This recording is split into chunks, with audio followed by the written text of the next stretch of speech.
السلام عليكم ورحمة الله وبركاته. نجيني ربي بكم أجرتنا تسيني وجنا جراتو. الكن إدناك الكن جماعتي. قيانو الليلين خميسة. قيوم خميسة دبر سنة كان كيستي وجينا ما خيرين همتون الباتي جي النبي صلى الله عليه وسلم. الكن جماعتا كيستي مو نرتي قرتي صلي الدميسة صلينا الربو ساجين. akkasuma halkanillee qofaa miti guyyaallee guyyaa jimaataa salliin irratti heddummeessaa jeen nabiin maaliif jennaan nabiin keenya sallallahu alaihi wasallam inna min afdali ayyaamikum yawma aljum'a fihi khuliqa adam wa fihi qubida wa fihi annafqatu wa fihi sa'aqatu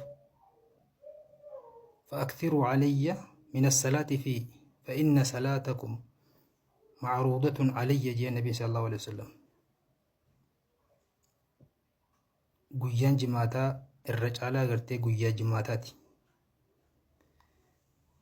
إسا كيست آدم اللي نوامي إسا كيستي نلي أجيفمي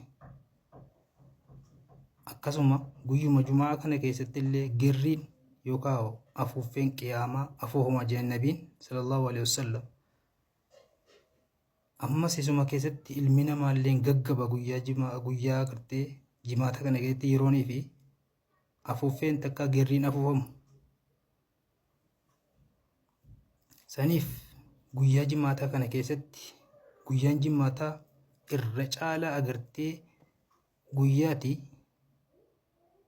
torban irra caalaa gartee guyyaa jimmaataati. Guyyaa jimmaa sana keessatti sallii yookaan rahmatan irratti buusaa jiran. Saniif salaatan irratti buusuun keessan kun narra fidamti.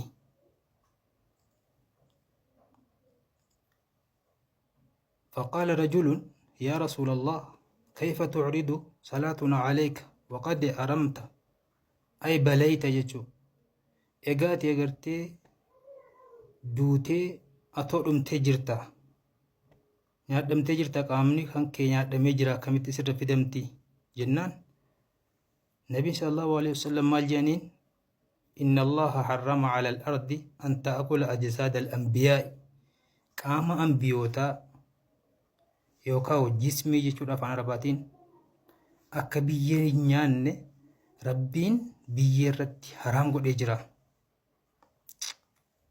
qaama anbiyootaa nyaachuu saniif aniin kun hin nyaadhamu jeen nabiin sallallahu alaihi wasallam. Salawaata buusuun keessan guyyaa jimaataatii fi halkan jimaataa narra fidamti. Saniif inshaallah nuti gaa nabi Muhammad keenya sallallahu alaihi wasallam ni jaallanna ka isaa ijaan hin arkin itti amanne nama agartee guyyaa qiyaamaa ijaan illee argu rabbi nu haa godhu.